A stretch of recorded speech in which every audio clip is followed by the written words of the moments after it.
જેટલા પણ આપણા વિદ્યાર્થી એવા છે કે જેમને D2Dની અંદર કોઈ ને કોઈ કોલેજની અંદર એડમિશન મળી ગયું છે અને એ ત્યાં એડમિશન કન્ફર્મ કરાવવા માંગે છે, બરાબર.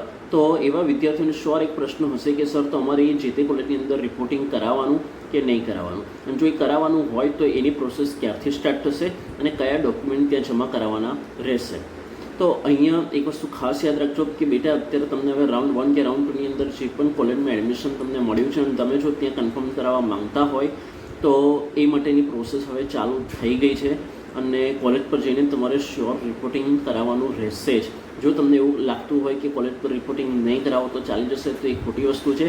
જે તે કોલેજ પર કે જે તમને એડમિશન મળ્યું છે અને કન્ફર્મ કરાવવાની ઈચ્છા છે તો ત્યાં તમારે રિપોર્ટિંગ કરાવવું પડે. હવે અહીંયા એક વસ્તુ ખાસ યાદ રાખો કે જ્યારે પણ તમે કોલેજ પર રિપોર્ટિંગ કરાવવા જાઓ તો તે વખતે તમારી પાસે તમે જે પોર્ટલ પરથી આ બધી પ્રોસેસ કરી રહ્યા છો તો કે એના પરથી એક પ્રોવિઝનલ એડમિશન લેટર તમે ડાઉનલોડ કરી શકશો, તો એ ખાસ રાખો.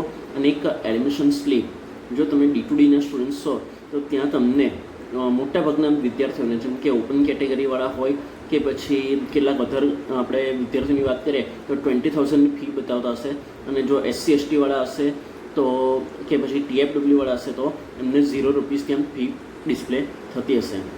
તો એની પણ રિસિપ્ટ ખાસ તમારે ત્યાંથી લઈને જવાની રહેશે, એ તમને ત્યાંના પોર્ટલ પરથી મળી જશે.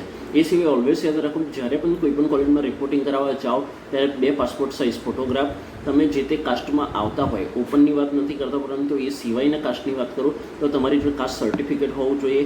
જો ACBCમાં એટલે કે OBCમાં છો તો NCL એટલે કે નોન ક્રિમિલિયર સર્ટિફિકેટ પણ હોવું જોઈએ. જો ઇન્કમ સર્ટિફિકેટ લાગુ પડતું હોય, આવકનો દાખલો, તો એ પણ અમુક નિશ્ચિત તારીખ પછી તમારી પાસે હોવો જોઈએ.